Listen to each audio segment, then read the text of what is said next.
Well, I asked, where's the beef? Let's call this for what this is. Oh my God! They are so hopelessly woke. How dare you? That is the intellectual capital of the left today. Give me a break. You are now watching the Daily Roundup. Good afternoon, ladies and gentlemen. You have tuned into the Daily Roundup on this, a Monday, November 20th, 2023. I'm David Menzies, and my co-host, well, let me tell you a little bit about my co-host, shall I? Do you know, folks, today is National Absurdity Day? She does not celebrate this day. Folks, it's 2023. Every day is absurd. She is the she-devil with a spatula. She is the Khaleesi of the greater Coburg area. She is Tamara Ugolini. How you doing there, Tamara? Well, I'm great. I'm surprised, David, that you didn't open with it being Transgender Day of Remembrance. Yes. So there's some conflicting days here. And, well, the Day of Absurdity also happens to fall on the Transgender Day of Remembrance. Oh, the irony, isn't that? I see a complaint in the offing.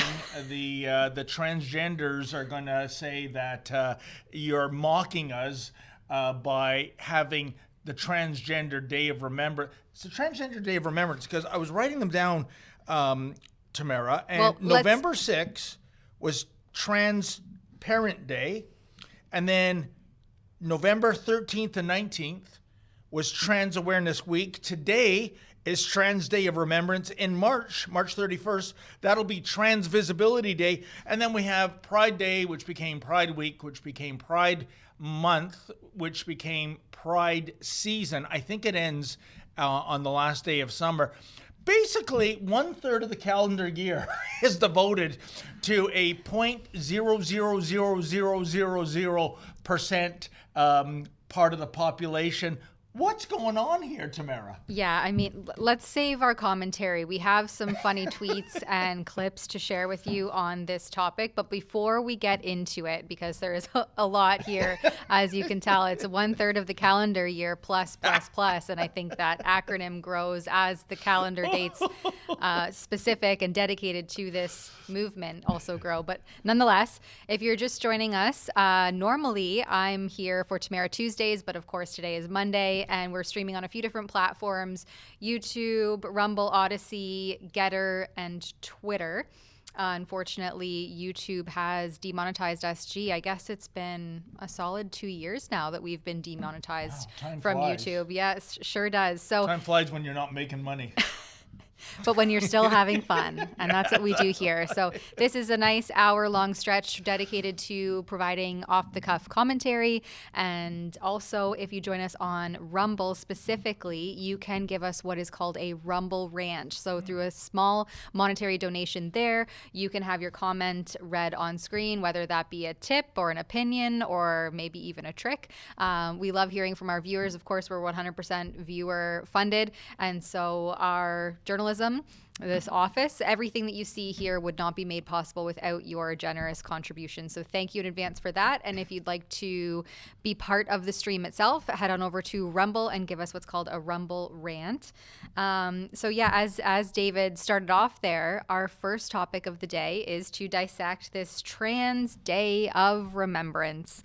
And we have a tweet here from our fearless overlord, Prime Minister of Canada, Justin Trudeau, who says, he never wastes a good opportunity for his political narrative and agenda. He says, transphobia is unacceptable. Today we remember those whose lives have been taken because of this hate. Oh, really? And we recommit to making sure that everyone can be who they are openly and proudly without fear. # Trans Day of Remembrance. So that's what Trans Day of Remembrance means. I thought it was a separate Remembrance Day ceremony, some 9 days after the real Remembrance Day ceremony. And funny that too, Remembrance Day, commemorating the more than 100,000 Canadians and Newfoundlanders who gave their lives in the First World War and Second World War alone. That gets like a couple of hours of one day in November. Mm-hmm. And this trans obsession, it just goes on and on. And, leave it to Blackface to come out with this tweet. And Let's talk about his very first statement. Transphobia is unacceptable. Really, blackface? What about those members of the trans community? I think if you're a man going to woman, that's trans woman, right? And woman going to man is trans man. So yeah, these so-called trans women. What about them invading female sports? What about them invading female shelters? What about them invading female penitentiaries? And yes, knock me down with a feather. You know what happens. They clean the clocks of real females in sports. They, like our friend Cody Dentremont, a.k.a. Desiree Anderson, a.k.a. Cody the Catwoman. Yeah, he's identifying as a cat right now. The guy that got into the Windsor shelter and within days was charged with sexual assault by Windsor police. Who saw that coming? And then you can be a 300-pound bearded man and say, I'm identifying as Tinkerbell. I want to serve my time in a female penitentiary. Permission granted. But guess what, Tamara? If you ever got convicted of something, you had to do 10 years in the slammer, and you said, I identify as a man. I want to go to Millhaven and serve out my sentence. Well, guess what? Permission denied. And the reason is the guards don't want to spend 24/7 preventing you from being assaulted, raped, or worse. So, isn't it funny, folks, that when the rubber hits the road of reality, all this wokeism, all this trans acceptance, all that garbage goes right into the dumpster. And who's suffering from it? Oh, about 4 billion individuals on planet Earth called women. I know we even have a female Supreme Court judge in the U.S. who can't define that word. But it is just... Give me a break with this transphobia. And my last point on this, Tamara, is where is the feminist movement on this? Well, exactly. Yeah. They seem to also be pivoting to be trans activists. So they're kind of all lumped in together. But this is textbook misogyny, as you say, where if I identified as a man, I can't go into a male prison. But if I'm a man and I identify as a woman, I can go into a female prison. And even in some instances in British Columbia, horrible situation where an offender abused a baby and is now housed in a women's and children's portion of a prison. So that was something I think that Heather Mason would have chatted about on the weekend at the Rebel Live event, which I heard was a great time, by the way, just to kind of veer off topic a little bit. But no one, even our policing is totally captured by this ideology. And I don't know if it's Trans Remembrance or Trans Day of Remembrance because trans people have been killed, or if it's about this suicide, right? Because the whole idea behind this narrative is that if you don't gender affirm, especially children and adolescents, they will die. They'll commit suicide. That's it. It's very black and white. If you don't do it, they're committing suicide. There's no in between. And so I think this is mostly about those who have committed suicide. But regardless, we have a tweet here also to share with you from the Toronto Police. On Transgender Day of Remembrance, they say that they mourn and remember those who have lost their lives by anti-transgender violence. Oh, really? Hate crimes have no place in our city. So wait a minute, Tamara Ugolini. Are they implying that if a transgender person who is probably mentally ill, especially if you're taking your own life, if it's a self-inflicted wound to commit suicide, does the Toronto Police label that as anti-transgender violence, even though it was the transgender person who committed suicide? I mean, I'm seriously confused. I'm not even trying to be funny here. There seems to be a lot of confusion these days on all fronts. What a day for the Day of Absurdity to also fall on Trans Day. And by the way, I'm not surprised at all. One of my favorite videos that we did this year was about and it was a Toronto copper that leaked it to us. Yes. They have to have mandatory transgender training. And basically, it's so embarrassing. Most of the video is really what looks like homeless trans people telling the cops how to do their job. And if you think, and you remember the iconic image, Tamara Ugolini, Lady Justice, holding the scales and the sword and the blindfold on, well, Lady Justice is not wearing a blindfold anymore when it comes to the transgender community. She's wearing X-ray glasses, because one of the most unbelievable things was the fact that a trans man, so this is a woman pretending to be a man, some of them evidently carry a dildo, pardon my language, in their panties to pretend it's a penis. And when you go into a holding cell, you lose your necktie, your shoelaces, your belt, anything that you can use as a weapon, anything that you can harm yourself with. And nope, but if it's a trans man with this dildo, that's not a sex toy.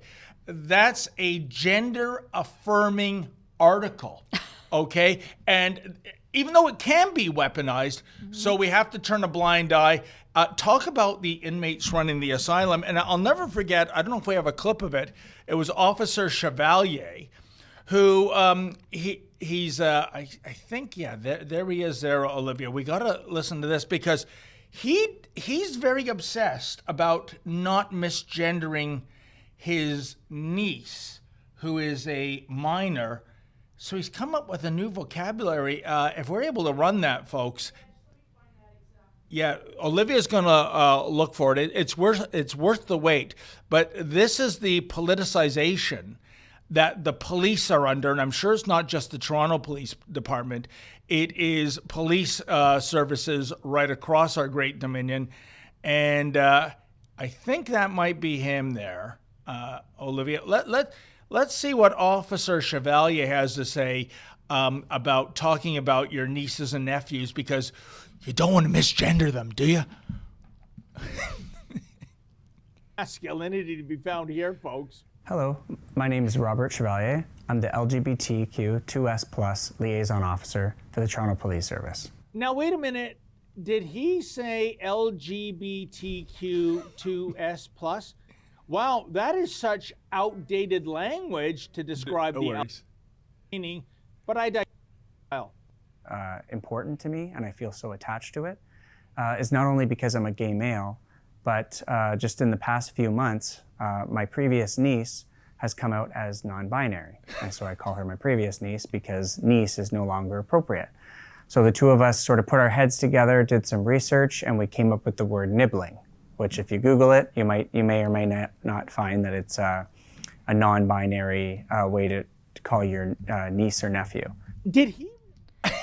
So, Tamara Ugolini, when he said nibbling, I'm a little confused here. Isn't that a brand of licorice?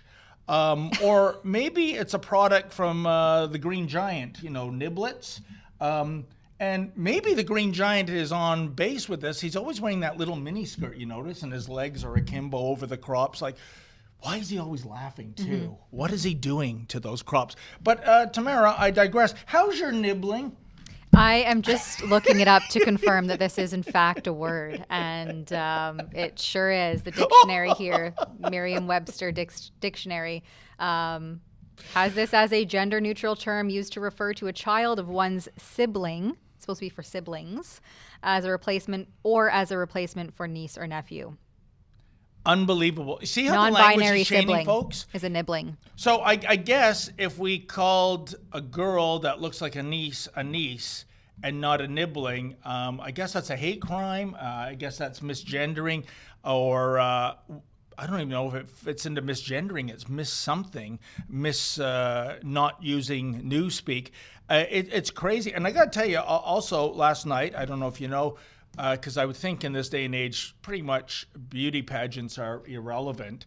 And folks, you really know if you have a gambling problem if you bet on Miss Universe like I did, and bet on Miss Panama, who was robbed, by the way. Miss Nicaragua won.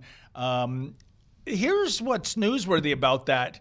Miss Nicaragua is a woman. Yes, a biological woman won a beauty pageant, because we've seen in recent years. Yeah. And I believe, Tamara Ugolini, the fix is in. This is all about generating publicity. This is all about Because like I said, a beauty pageant this day and age is pretty much irrelevant. Is that, yes, that is indeed Miss Panama, isn't it? Oh, that is Miss Nicaragua. That is the winner. Yeah. I think she's too skinny for my liking. I like a little meat on the You know what? bones, As long as she's a woman, I'll take yes, it. yeah. Biological woman, there you have it. And you can tell by the way that she walks the runway there that she is a biological woman. Yeah. But I mean, we also saw just over the weekend on Saturday, the Toronto Police Operations, so a subsect of Toronto Police, put out this tweet, missing Lily. I guess it's spelled, Lily. Is that 3 L's? Anyway, Lily, age 28. It's a missing person, although they don't even use the word person. They don't use any gender at all. But have a look here. This is Lily, apparently age 28. Last seen Friday, July 7th. 6 foot to 6'6", 200 pounds. Holy nibbling. With blonde hair and brown eyes, known to wear extensions or a red wig. And, well, you can see for yourselves the photos of Lily.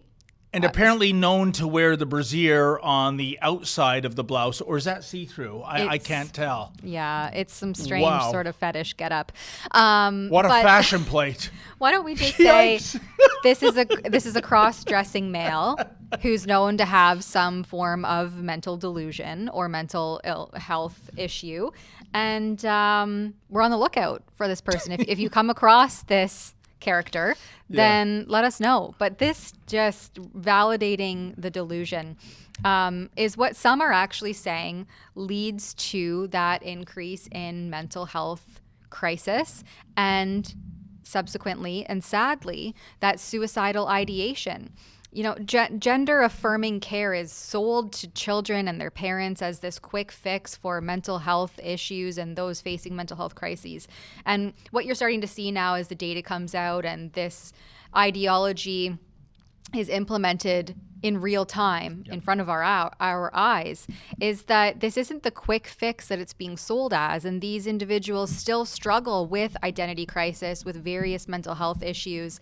And they are unfortunately still having this suicidal ideation on the other side of things, except now they've also caused irreversible harm to their bodies, and they may be reeling with deep regret of this mistake because a lot of the times these surgeries and interventions that are meant to be this cure, this quick fix, are actually causing a whole host of subsequent issues that they were never adequately informed about. Right? It gets back to that cornerstone of medical ethics, which is informed consent. And so when we talk about this Trans Day of Remembrance, I think we also have to talk about the fact that they're being sold this idea of a quick fix that's turning out to just proliferate the issue. And we have to remember that there is still going to be mental crisis on the other side, and it will be potentially exacerbated by the very gender-affirming care that has been pushed incessantly on everyone. That arguably comes from the very top, and that's Big Pharma, because that's who will profit the most from this ideology. You know, you're absolutely right, Tamara Ugolini, and I can tell you at Rebel Live in Calgary, and by the way, what a fantastic turnout.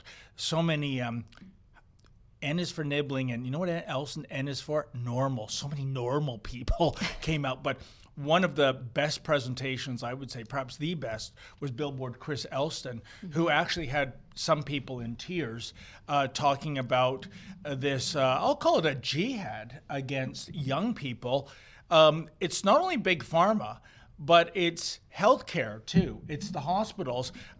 Chris had the presence of mind to record a Boston Children's Hospital roundtable discussion, they're the worst, which is chilling. It's this little star chamber, and they're just spitballing. Well, what if we do this surgery? Maybe we should do that surgery. Maybe we should do it earlier. Maybe we should wait a year. It's unbelievable. And at the end of the day, folks, the unspoken strategy is going to be the billions of dollars around the world in terms of slicing and dicing your children's genitalia, in terms of giving them puberty blockers. These medical doctors that are on side with this, you may as well adopt the name and identify as Dr. Frankenstein. They're monster makers. And that's what it is all about, Tamara. It's the bottom line, whether you're big pharma or the hospital industry. This is a whole new source of revenue. The ideology in school, where you have some schools, some children, some school boards, like 20%, 25, a third of students saying, yeah, I identify as a they, as a she, her, a he, him, reversing the genders, because this is being celebrated, and what I fear is, I don't know about you, but Lady Menzoid, when she was growing up in South Africa, she was a real tomboy. You know what, folks? If you have a girl who's a tomboy, put that in the closet, because the gender maniacs will say, well, obviously, that's a boy trapped in a female body. It's very much anti-woman. And there's an organization, LGB without the T, and they're saying, listen, we want nothing to do with this transanity, because the smart ones in that community realize that this is a war on gay men and lesbian women. And by that I mean, if, say, a boy is acting effeminate when he's 8, 9, 10, what the Frankensteins are saying is that obviously that's a girl trapped in a boy's body, and yet when he goes through puberty and becomes an adult, you know what? It's a gay man. It's not a transgender person. It's not a male needing to be made into a pseudo-female.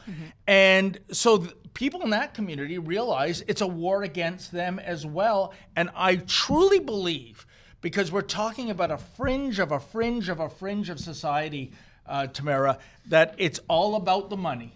Absolutely. You follow the money, right? Yep. So they say. Well, and that kind of ties in a little bit. When I was at the Free Speech and Medicine Conference at the end of October, Dr. Kenneth Zucker, he's Canada's leading gender ideology psychiatrist and psychiatrist. He was actually ousted from his 30-year professional role at the Canadian CAMH, the Canadian Addiction Mental Health Centre, after there was some diagnostic guidelines that took place in the sort of trans ideology sector. And he was finding, through his 30-year professional experience, that most cases of gender dysphoria, which is what this is, correct themselves. If you just let kids be kids, let youth, navigate their adolescence, when, everyone who is a teenager struggles at some point with their identity. It's part of the maturation process that you will struggle where you fit in, what you're about, who you really are. That's part of just learning and growing into the adult that you're going to be one day.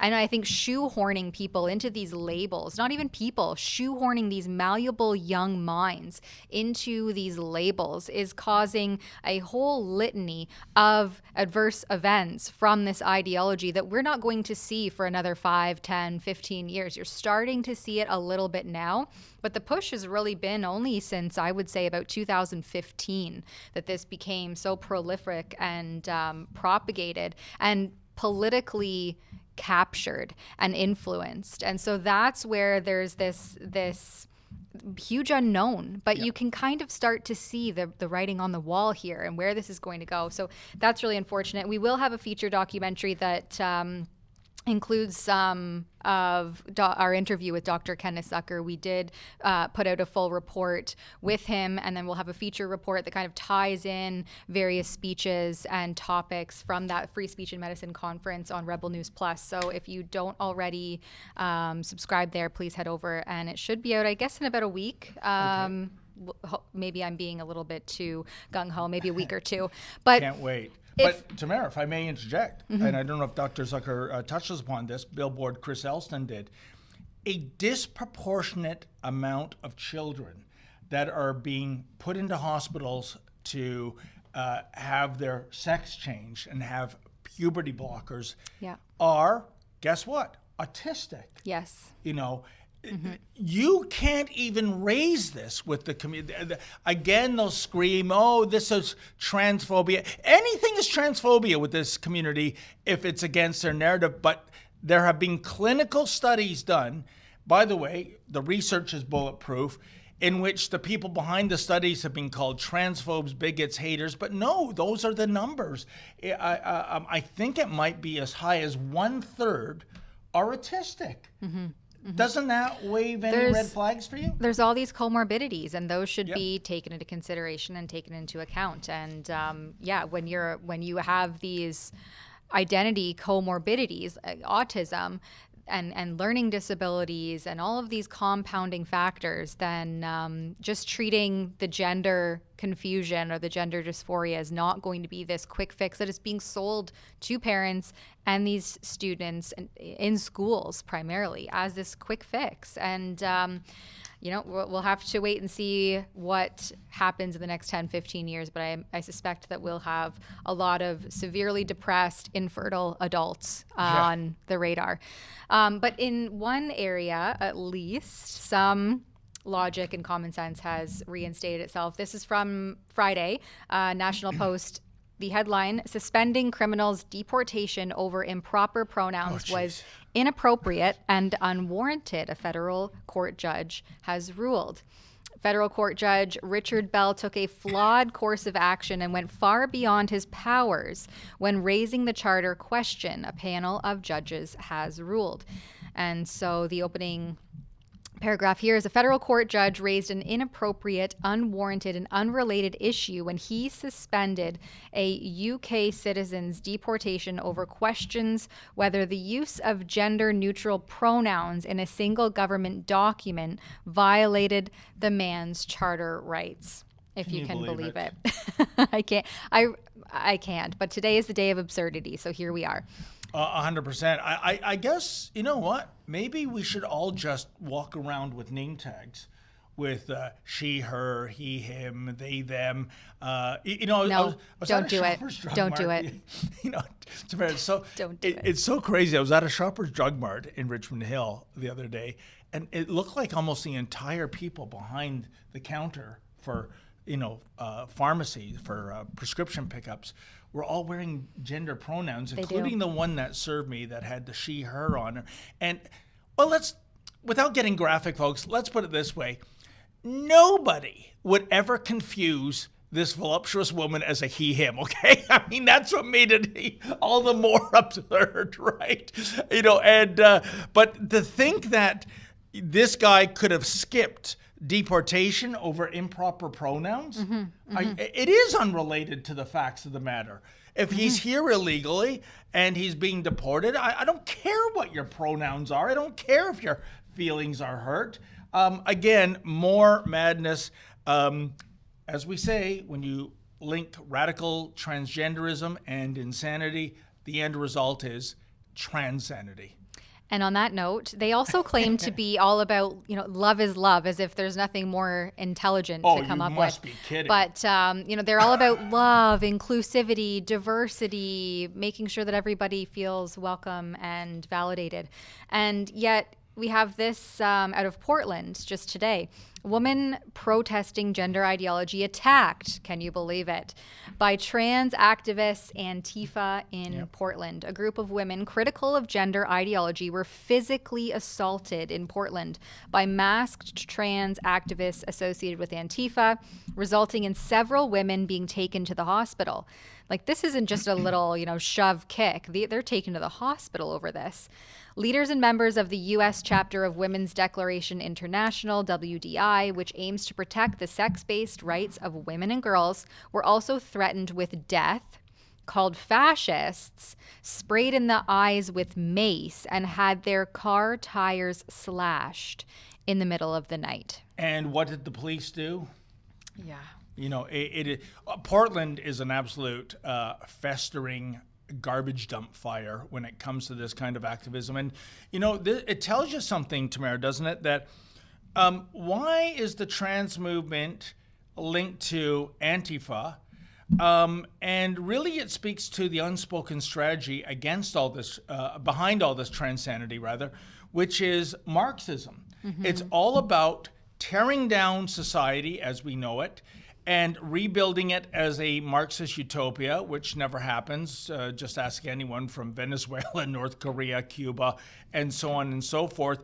Because if we're at a stage in time where not even a female U.S. Supreme Court justice can define the word woman, well, would you, 10 years ago, not even 10 years, 5 years ago, would you ever believe that would have happened, Tamara?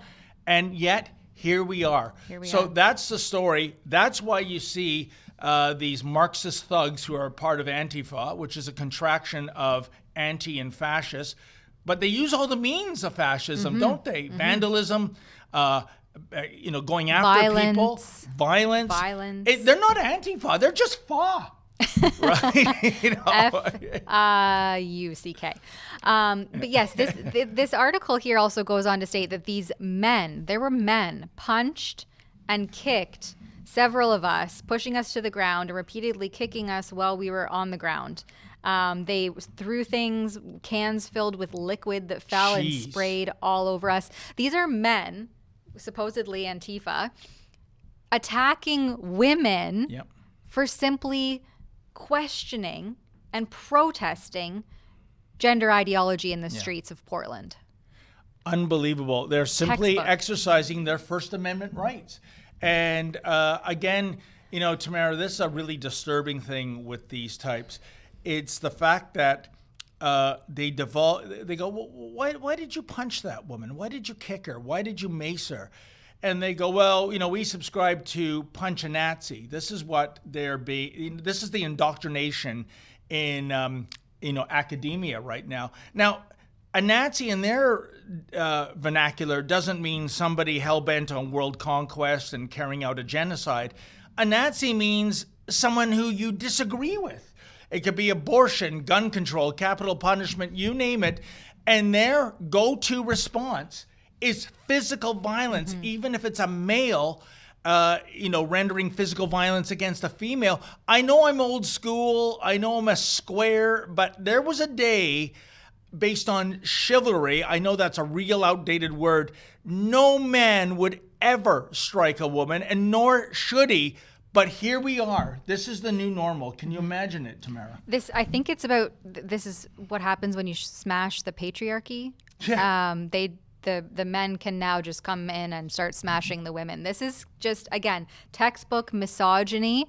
And this is unsurprising coming from the love is love, inclusivity, tolerance, diversity crowd who, as soon as you don't subscribe to their orthodoxy, they unleash physical violence against you. Yeah. It's like, hey man, love trumps hate. And if you got a problem with that, I'm going to take out my Louisville Slugger and smash you over the head. Unbelievable. Happy day of absurdity, everyone at home. We're going to take a quick ad break and we'll come back to more. The winter chill is setting in all across the country, including here in Alberta. You might be able to see my breath. But I've got a solution for that annual problem. It's here on the billboard behind me. Now, normally this billboard tells travelers on Alberta's busiest highway, Highway 2, just south of Edmonton, about our latest causes, our fights for freedom, or books we've published. Today, it's inviting you to join us for some fun in the sun. We're talking about the Rebel News Cruise, a week-long Caribbean cruise departing March 23rd. With your favorite Rebel personalities, including me, Ezra Levant, Alexa Lavoie, David Menzies, and many more. And of course, the Woman of the Year Freedom Convoy leader, my friend Tamara Leach. We depart from Fort Lauderdale. From there, we go to the Bahamas, Jamaica, the Cayman Islands, and then Mexico. And we're not just bringing your favorite Rebel personalities, we're bringing along some of your favorite thinkers and people you see interviewed all the time on Rebel News. But if you're thinking about booking the cruise, get off the fence and make a decision, because this billboard receives 1.3 million monthly impressions, which means the cruise will fill up fast, and I don't want you to miss it. For all the details about the Rebel News Caribbean Cruise, please go to rebelnewscruise.com. And let's sail away from Trudeau's frosty winter for a week together. For Rebel News, I'm Sheila Gunn Reid. Come on out November 25th. It's all aboard the Freedom Train in Niagara-on-the-Lake. You can check Rebel News for updates and also the Freedom Passport site. Tamara Leach, who led the Truckers Convoy, will be sharing the stage with some of the finest international recording artists, like the Chops Horns from New York City, who's played with Alicia Keys, Stevie Wonder, the Rolling Stones, and many more. Plus New World Sun, just off a European tour, and the legendary R&B master, Leroy Emanuel. Get on the Freedom Train with Tamara Leach. Saturday, November 25th at Niagara-on-the-Lake Central Community Center, 680 York Road. Get your tickets today at freedompassport.ca. The Freedom Train is coming. Know your rights. Know your freedoms. You know, Tamara Ugolini, that I think there's already more than 700 people coming. I bet by showtime it'll be over 1,000. Tamara Leach was at Rebel Live Calgary, and when I saw what she was going to do, her and her husband Dwayne, they were going to do some musical numbers, and I fessed up after her show. So I'm not telling tales out of school here, but I rolled my eyes. I go, you know, you don't get to be Canada's #1 freedom fighter and a musical star too. Holy mackerel, they blew me away. They were so good. They're both playing acoustic guitar there. And Tamara Leach, that is, has a fantastic voice. So this isn't just Tamara Leach riding on the coattails of her recent fame as a freedom fighter. She is a bona fide, genuine, excellent performer. How about you, Tamara Ugolini? Can you sing? Can you play the guitar? I like to think I can sing, but I am not. Give us a few bars. No. Actually, it was funny. Last week when I was driving home, I accidentally pocket dialed my husband, and I was just belting away and like some song to myself. And he was listening for a while, and he was sharing it with my kids, and they were laughing at me on the other side of the phone. But yeah, When I'm driving alone by myself, I don't wear a mask. I prefer to sing. Please pocket hit some dial high me notes. Yeah. one of these days so I can hear I'm that. glad it was my husband and not someone else. All right then. Although Unlike you'd be another okay. staffer that sort of pocket dialed We me, won't but go we there. won't go there. Yeah, we won't go there. In other news. Anyway, okay. Over the weekend, Yes. Calgary Police Services have arrested 5 people in connection with protests that happened downtown on Sunday, and 4 of them have been charged.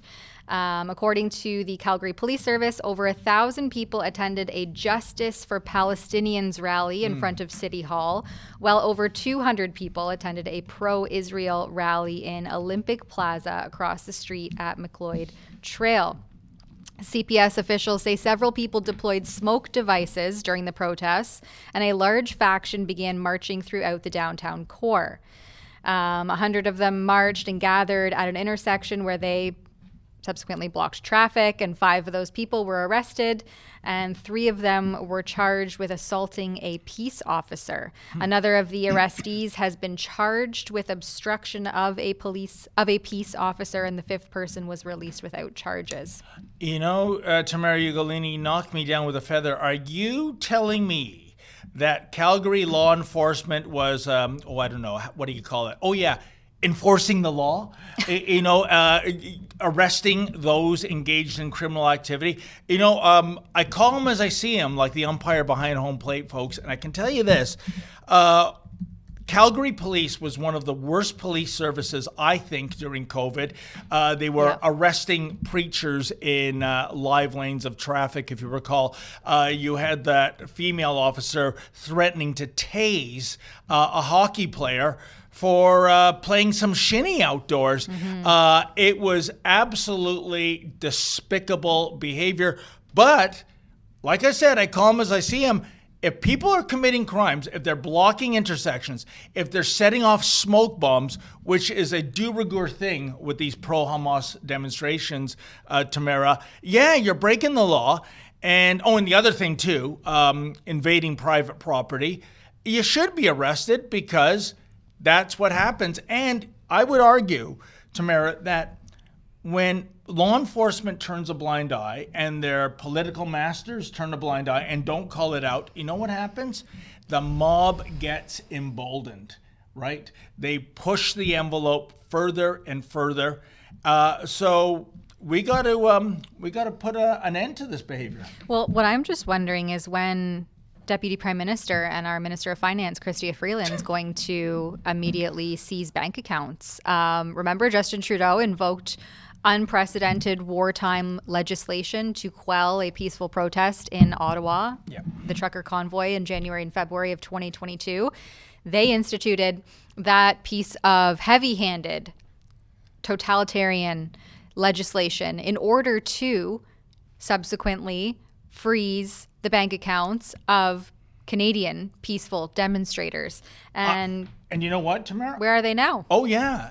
One law for thee, one law for thee. And I'll never forget that press conference going back to 2022 where Fraulein Freeland was almost laughing out loud. She was so giddy that she was going to target law-abiding, peaceful Canadians, not for being out on Wellington Street in Ottawa, folks, but for having the temerity to donate at least $50 to this cause. That is one of the darkest days, I think, in Canadian history. That was frightening. Mm-hmm. And you know what? I think the blackface regime has been successful in sending a message of keep your mouth shut or else, because I'm sure you run into this. I run into all the time. Somebody speaking out about injustice. Well, typically, like something like, let me think now. How about a 50-year-old man identifying as a 13-year-old girl at a swim competition and getting to shower with the other 13-year-old girls, something like that.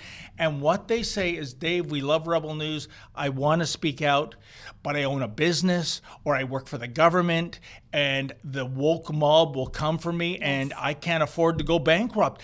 Or for that matter, my own federal government to freeze my bank account.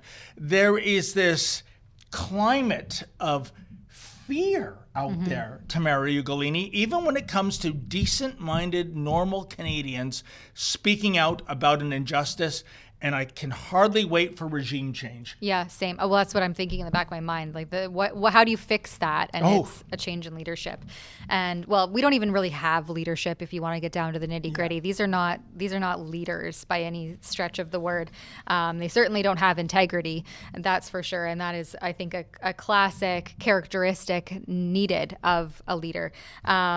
But we also saw over the weekend, member of federal Liberal government was targeted by what the mainstream media calls pro-Palestine protesters in Vancouver. During a town hall on the opioid the opioid epidemic on Saturday night, Vancouver Granville MP Talib Noor Mohammed was confronted by a group of protesters calling for a ceasefire in Gaza. And I don't think we have a video of this one. No, I don't think we do. But anyway, he was meeting with drug advocacy groups. That right there is the problem, folks, in harm reduction and safe supply. But anyway, that's not what the topic is to discuss here, but I think therein lies the issue. Anyway, he was meeting with drug advocacy groups and community members when the protesters, both outside and inside the venue, interrupted the event. The discussion apparently continued, and after the event, Noor Mohammed took time to speak with many of the protesters who were still in attendance. Well, isn't that surprising? The federal government spoke with protesters. And that's something that they didn't do when the Freedom Convoy hit Ottawa in those devastatingly cold winter months of 2022. Not 1 minute, not one Liberal. Nope. It was despicable. And, I got to say, this is where I think the pro-Hamas people are losing the plot. This was a meeting over the opioid epidemic. What does that have to do with the price of tea in China, or for that matter, the Israel-Hamas war in the Middle East? This is a serious thing going on, the opioid, addiction and deaths for that matter.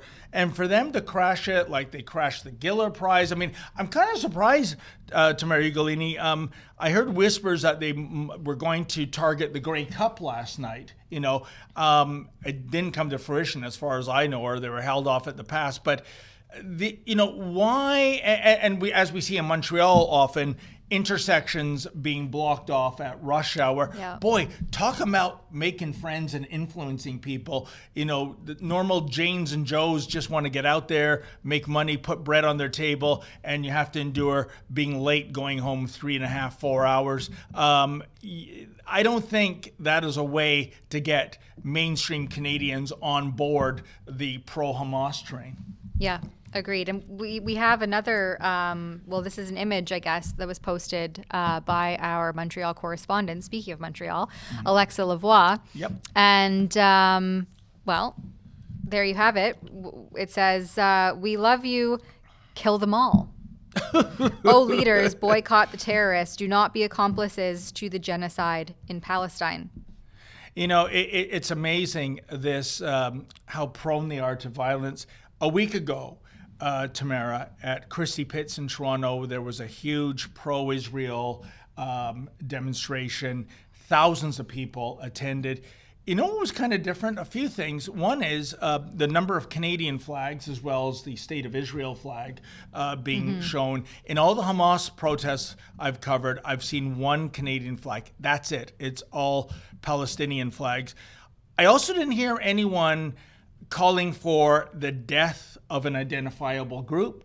I also didn't hear anyone at the pro-Israel march calling for any Islamic country to be wiped off the face of the earth, from the river to the sea.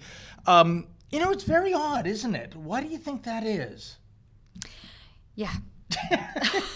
Hypocrisy. I've been saying it since 2020. Hypocrisy is the new normal. Yep. And we have one clip before we move on here, where these protests call for long live the resistance and long live the Antifada on the streets of Toronto yesterday. And this is a post that comes from the Center for Israel and Jewish Affairs advocacy group.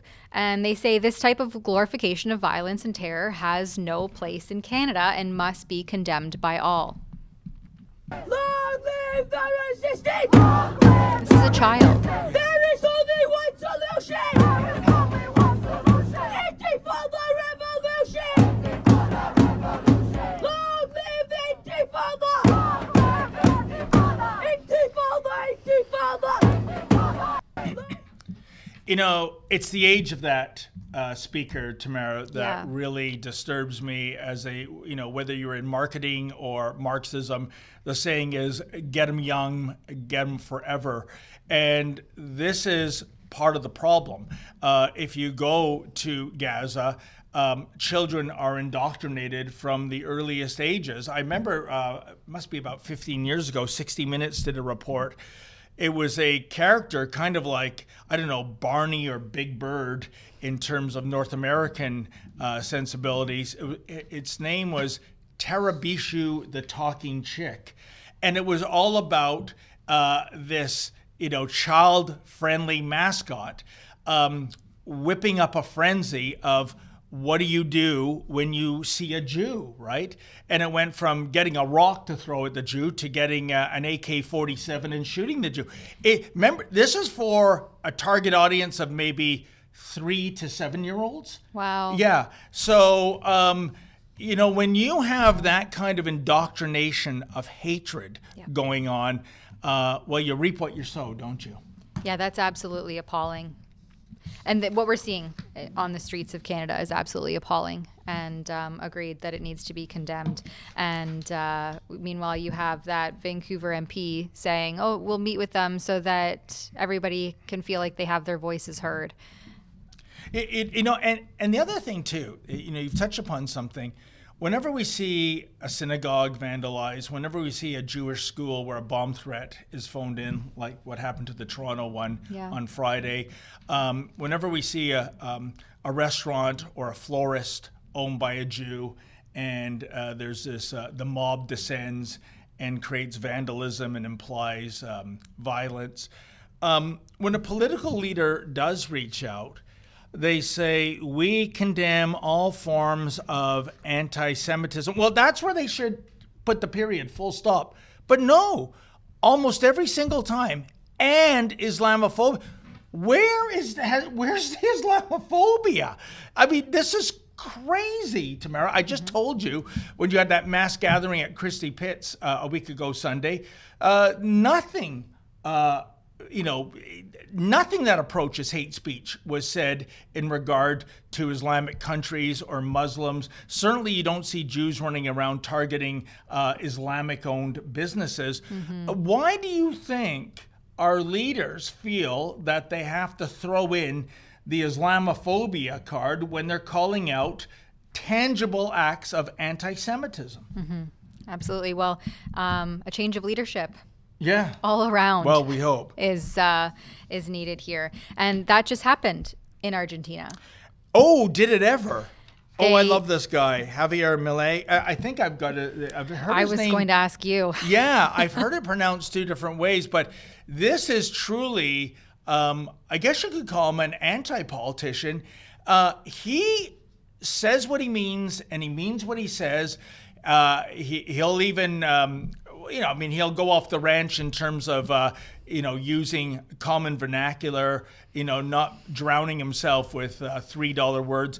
But do we have any clips of his victory? I guess we have he a tweet. identifies as libertarian, right? I think I'm not as familiar with the political happenings in Argentina, but we have a tweet here from him, I believe, Javier Milei. Yes.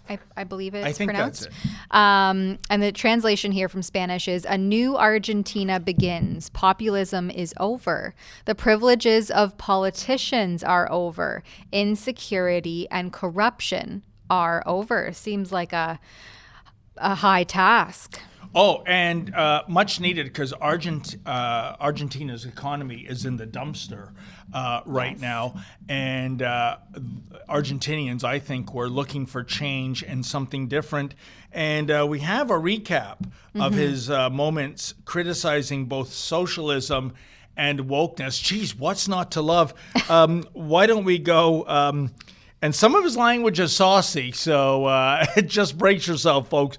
So why don't we take a look at some of these videos of Javier Milei saying what I think is, well, it's music to my ears, that's for sure. Same. Oh, we're having an issue. Oh, we have clip the there. circling wheel of death on the internet. So, but in this one, I think he essentially gets to the fact that the state can give you nothing because it, in the end, produces nothing. Yeah. Here he is with Tucker Carlson. Trump is running for president again in the United States, as you know. What advice would you give him? Que continúe con su lucha en contra del socialismo, porque es uno de los pocos que entendió cabalmente que la pelea es contra el socialismo, que la pelea es contra los estatistas, y comprendió perfectamente que la generación de riqueza proviene del sector privado. Es decir, el Estado no crea riqueza, el Estado la destruye. El Estado no puede dar nada porque no produce nada, y cuando lo quiere hacer además lo hace mal.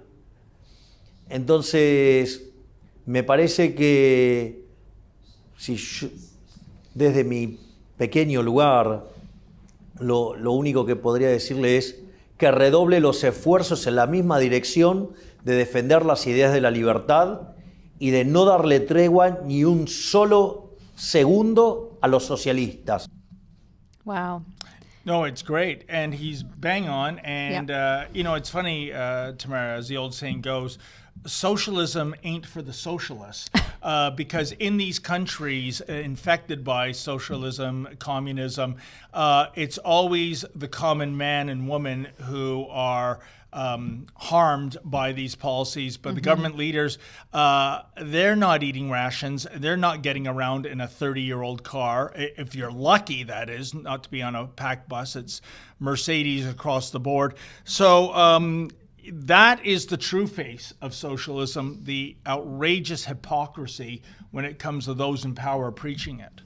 Well, and I like that he says state does not give wealth, it destroys it. And he rightfully points out there that it's the private sector that generates wealth. And what did we see all throughout 2020 and 2021? The state destroyed private sector wealth. And we've seen nothing but a bloating of the bureaucracy under the socialist liberals, Justin Trudeau, and his government. And I would say maybe Argentina seems like a great place to move as Canada devolves into destruction under this horrible government that we have in place. And you know, I'm glad you mentioned blackface because how could you not? In addition to, and you know, I'll tell you, Tamara, I don't know what the lay of the land is in the greater Cobourg area from whence you commute, but I can tell you, I drive around downtown Toronto. I drive around where I live in Richmond Hill, and I see businesses. Well, for Richmond Hill, for example, businesses that were there before we moved there in 1998. So this is businesses that they weren't startups.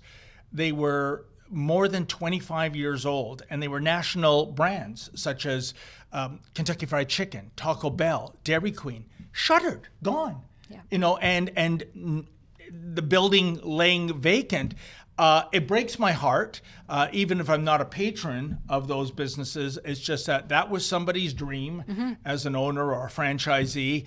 And thanks to what we went through with the lockdown, they couldn't make a go of it anymore. Nope. As well, we saw earlier this year, blackface telling the leaders of Germany and Japan, oh, sorry, there's no business case for selling you 2/3 of a trillion, trillion with a T, folks, worth of liquefied natural gas. There's no business case. Be gone. Because, you know, our coffers are overflowing in Ottawa, aren't they?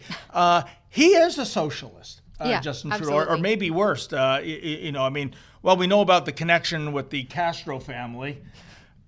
A really big connection, allegedly, in one regard. I must say the resemblance is uncanny, whether or not you've subscribed to the purported conspiracy theories. But my goodness, that shirt in the Rebel News store, rebelnewsstore.com, the resemblance on there is, it's pretty questionable. And you know what? I'll apologize to Mary Ugolini if it's proven otherwise. What I'm saying, blackface, just take a DNA test and, you know, prove one way or the other whether that T-shirt that we sell, I think it's our #1 seller still, is telling the truth. It's the Justin Castro shirt. And as Tamara said, folks, the resemblance is uncanny. I don't care where you are on the political spectrum. You can't look at those two faces and not say, What was happening there, Margaret? We have one more video to share with you of Javier, the new Argentinian president. Is he a prime president or a prime minister? I believe it is president, isn't it? Anyway, we have another clip of him. Well, we have 2 more clips, but let's just show this one because we're running up on the clock here. Yeah. So we'll just show the one where he is talking about how society is infected with socialism and how we need to essentially remove it from people's minds. A ver, yo creo que el gran problema argentino es un problema cultural. Es decir, esta es una sociedad que está infectada de socialismo. Y lo que hay que lograr es sacar el socialismo de la cabeza de la gente, ¿sí? Y los principales promotores de estas ideas son los políticos. Te propongo que veas lo que fueron las declaraciones de Graciela Camaño. Se supone que uno de los mejores dirigentes de Argentina. ¿Sabes contra quién van? Contra los liberales. Porque los liberales somos los únicos que le enrostramos a los políticos que ellos no son la solución, que ellos son el problema. Los políticos son una suerte de sociópatas que quieren hacernos creer que nosotros somos inválidos mentales, inválidos en todo sentido, porque no podemos vivir si no fuera por ellos. En realidad los que no pueden vivir sin nosotros son ellos. Es decir, si el país se separara entre los que producimos de un lado y del otro lado, queda la mierda de los políticos, los sindicalistas, todo este conjunto de parásitos se hunden, se mueren. Separemos la Argentina en Argentina del Norte y Argentina del Sur, ¿sabes qué? Wow. You know, Tamara, how often do you see elected officials, let alone presidents, use the F-bomb to get the point? I'm normally not a fan of profanity, but when it comes to socialism, I get where it's coming from. You know? And I was going to say, them be fighting words. And they're fighting words on behalf of the people, though, which is so refreshing to see. I mean, only time will tell, obviously, as in all the things we've discussed here today, how this plays out in real time in the real world. But I'm a little bit excited for Argentina.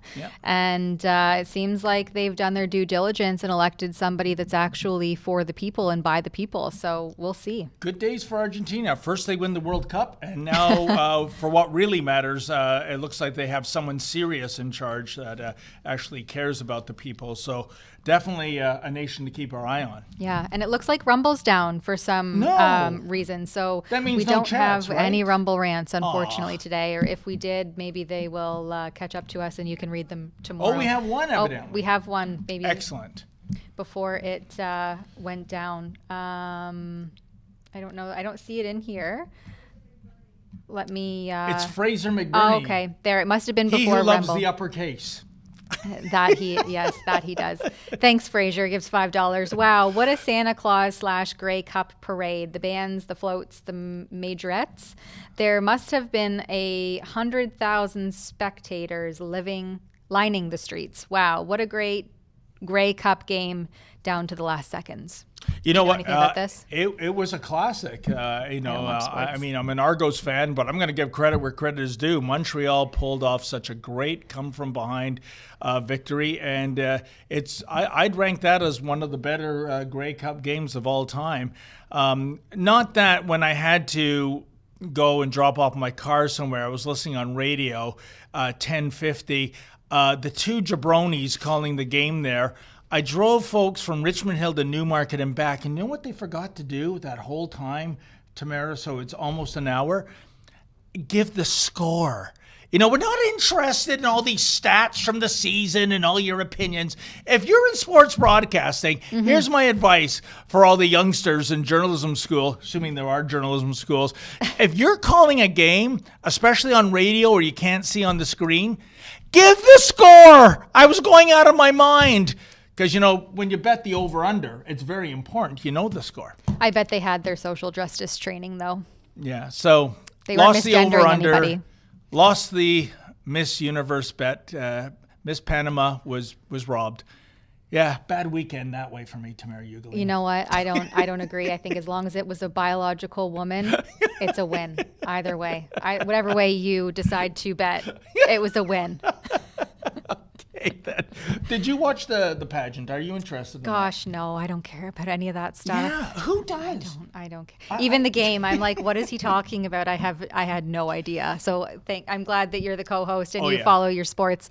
I always kind of say, I laugh to my husband, you know, the sports broadcasters. Yeah, they sportsed really hard. That's about the extent that I get into it. As soon as they shuttered everything, I used to play hockey, and we're a hockey family. So I used to watch hockey outside of the arena and the shinny and the kids and whatever. But as soon as the athletes, the professional athletes, were able to play and continue on with their sports unabated, and all the children were shuttered out of arenas and locked out from their extracurriculars, and no one stood up for those children and the injustice faced by the general population, not the elite class, I said, to hell with you, and I haven't gone back. Well, there you go. You remind me in that regard of Lady Menzoid. You know, this summer I came in late to a Blue Jays game. It was a real barn burner, and I said to her, hey, who's pitching for the Jays? And she said, the pitcher.